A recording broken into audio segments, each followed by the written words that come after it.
चलिए, तो हमारा स्वाध्याय चल रहा है इकिगाई। दीर्घायु, तंदुरुस्त और आनंदित जीवन का जापानी रहस्य। इसके लेखक हैं हेक्टर गार्सिया, फ्रांसिस मिरेलस। दो राइटर हैं। लोगो थेरेपी से इकिगाई तक, अपने जीवन का उद्देश्य जानकर लंबी आयु तक जीने की कला। लोगोथेरेपी यानी क्या?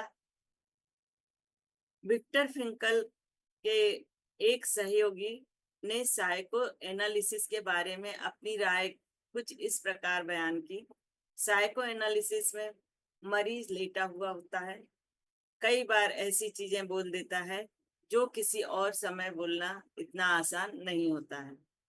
फिर उन्होंने फ्रैंकल से पूछा, आप अपनी मानस शास्त्रीय थेरेपी लोगोथेरेपी के बारे में एक पंक्ति में क्या बताएंगे? इस पर फ्रैंकल बोले, हमारी थेरेपी में मरीज कुर्सी पर बैठा होता है और वे बातें सुनता है जो बाकी समय सुनना उसके लिए कठिन होता है।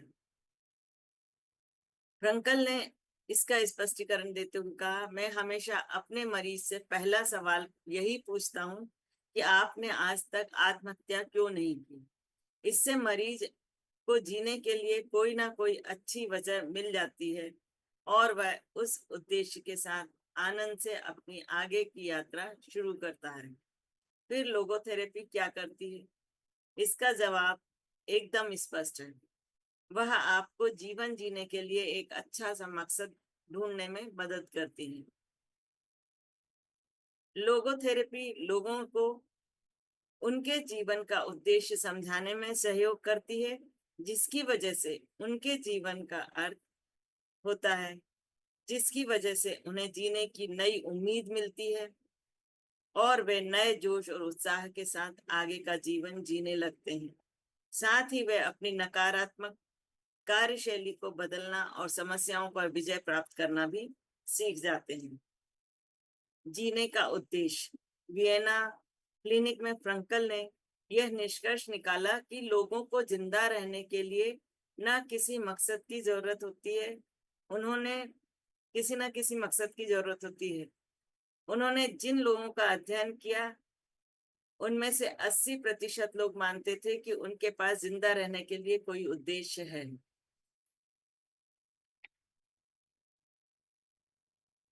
जीवन के असली अर्थ की खोज में अपने जीवन का उद्देश्य ढूंढना ही फ्रैंकल के जीवन का मुख्य लक्ष्य बन गया और उनके खोज कार्य में अजीब सी गति आ गई। लोगोथेरेपी को अगर संक्षिप्त में बताना है तो उसे नीचे दी गई 5 पंक्तियों द्वारा बताया जा सकता है। उन्होंने यहाँ पर बताया है कि लोगोथेरेपी को आप समझ सकते हैं इन पंक्तियों के द्वारा। पहला है, लोगों को उनके जीवन में खालीपन, चिंता और निराशा का एहसास होता है। सेकंड है, थेरेपिस्ट उन्हें यकीन दिलाता है कि इसका अर्थ है कि आपको अपने जीवन का उद्देश्य जानने की तीव्र इच्छा हो रही है। तीसरा है, मरीज को उसके जीवन का उद्देश्य मिल जाता है, खासकर निराशा के समय। चौथा है, मरीज अपनी मर्जी से उस उद्देश्य का चयन करता है या उसे नकारता है। ये मरीज के ऊपर है कि उसको स्वीकार करना है या नकार देना है। पांचवा है, उसे मिले इस नए उद्देश्य की मदद से वह समस्याओं पर विजय प्राप्त करता है और नई विचारधारा और सकारात्मक नजरिए से जीवन जीने में लग जाता है। फ्रैंकल अपने खुद के सिद्धांतों के साथ जीने के लिए और समय आया तो मरने के लिए भी तैयार थे। फ्रैंकल जो अपने सिद्धांतों के लिए जीने के लिए भी तैयार थे और मरने के लिए भी तैयार थे, जो उन्होंने अपने सिद्धांत खुद बनाए थे। उन्होंने कहा, जब कैद में थे तो उन्होंने अपने अनुभव से एक बात जानी। उन्होंने जाना कि आप लोगों से हर एक चीज छीन सकते हो, लेकिन किसी भी परिस्थिति को किस नजरिए से देखना है और उसका किस भावना के साथ सामना करना है, यह आजादी आप किसी से कभी भी नहीं छीन सकते।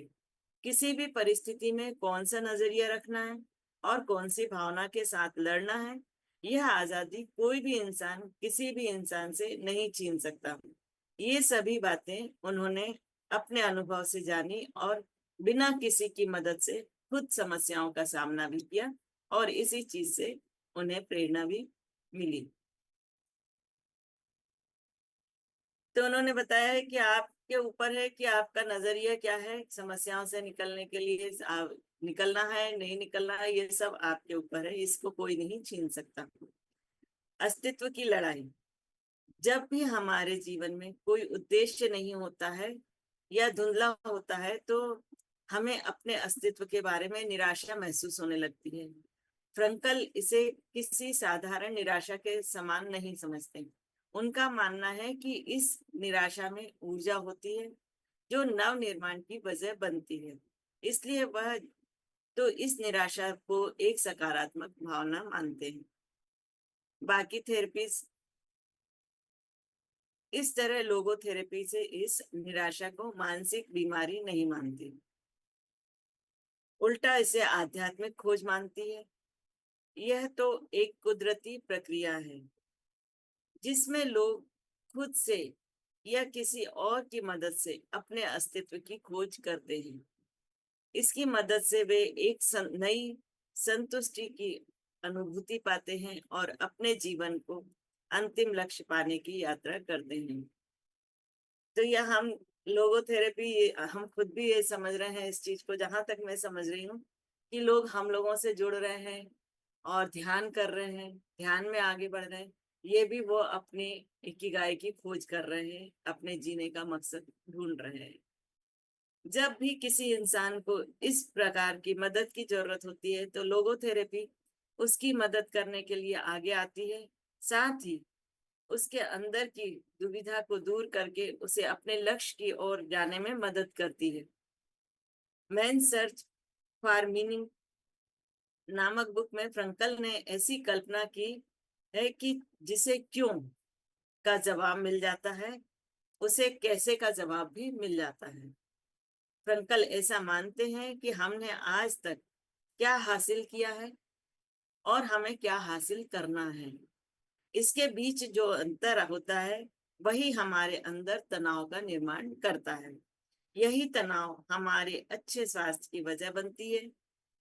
जब हमें अपने जीवन में कोई चीज हासिल करनी है तो हम आराम तलब और सुस्त जीवन जीना पसंद नहीं करते, उल्टा हम चुनौतियों से भरा जीवन जीना पसंद करते हैं। जब भी हमें किसी चीज की चाहत होती है तो हम आराम से नहीं बैठ सकते, हम उसके पीछे लग जाते हैं। इसके विरुद्ध आज के प्रगत जगत में लोग उन्हें क्या करना अच्छा लगता है वह करने की बजाय उन्हें जो बताया जाता है वह करते हैं। खुद की पसंद को छोड़कर, जो उनकी खुद की पसंद का काम है उसको छोड़कर जो दूसरे जो काम करते हैं उसको करने लगते हैं। सिर्फ आर्थिक आजादी मिले इस भागदौड़ में वे अपने मन के खिलाफ काम करने के लिए तैयार हो जाते हैं, जिसमें उनको अधिक से अधिक धनार्जन करने को मिलता है।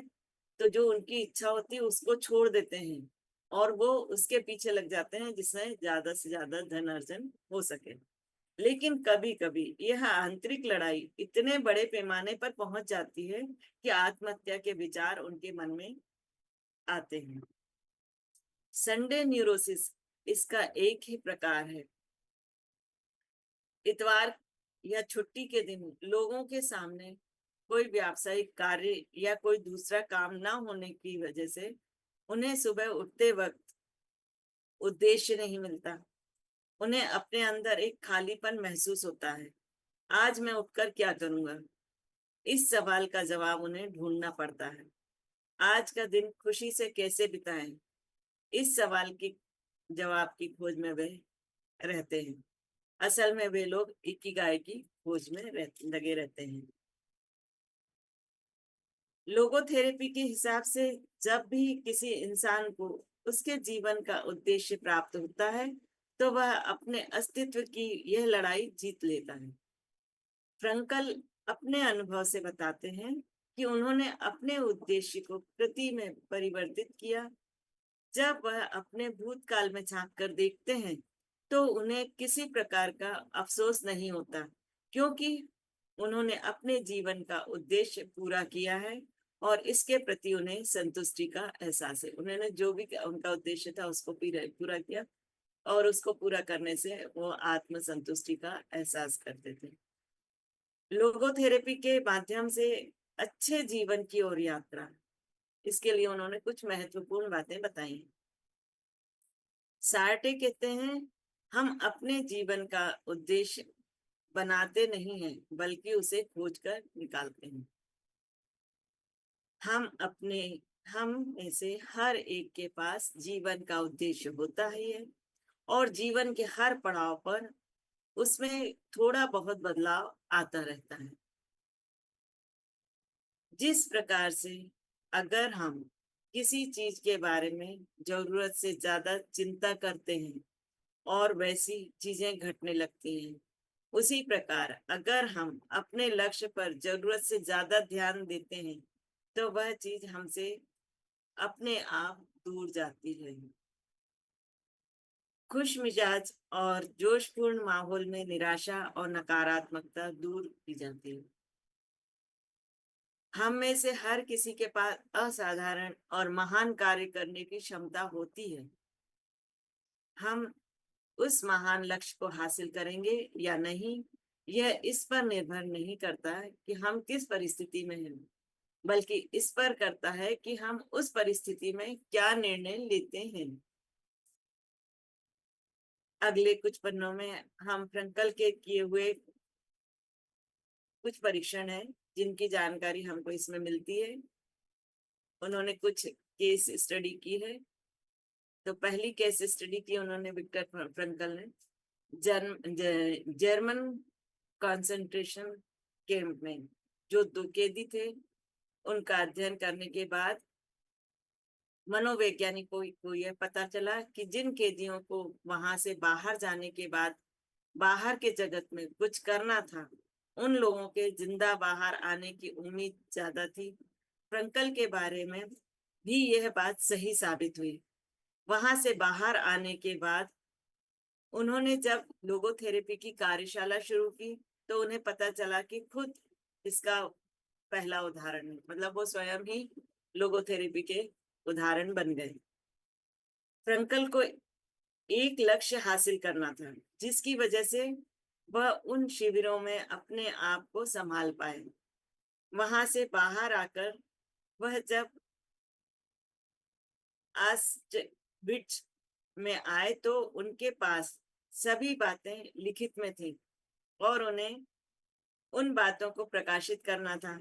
जब उनका सभी लेखन जब्त कर लिया गया तब भी वे सभी बातें फिर से लिखने के लिए तैयार थे। जब वो कैद में थे तो उन्होंने जो भी कुछ लिखा था वो सब कुछ उनसे जब्त कर लिया गया था, उनसे ले लिया गया था, लेकिन वो अपनी बातें फिर भी लिखने को तैयार थे। शायद यही वजह थी कि कैंप में हो रहे जुल्म पर वह सहजता से झेल पाए और इतना ही नहीं, टाइफस जैसी इस खतरनाक बीमारी से भी वह अपने आप को बचा पाए और उनके जीवन को अर्थ प्राप्त हुआ। वह हर हाल में अपना अध्ययन जारी रखते थे और उससे संबंधित जो भी बातें उन्हें लिखनी होती थी उन्हें वे छोटे छोटे कागज के टुकड़ों में लिख लेते थे, क्योंकि उनके पास उस समय वहां कोई डायरी वायरी तो थी नहीं। जो छोटे छोटे कागज थे उसमें ही वो अपना अनुभव लिखते जाते थे। तो हम अपने स्वाध्याय को यहीं विराम देते हैं।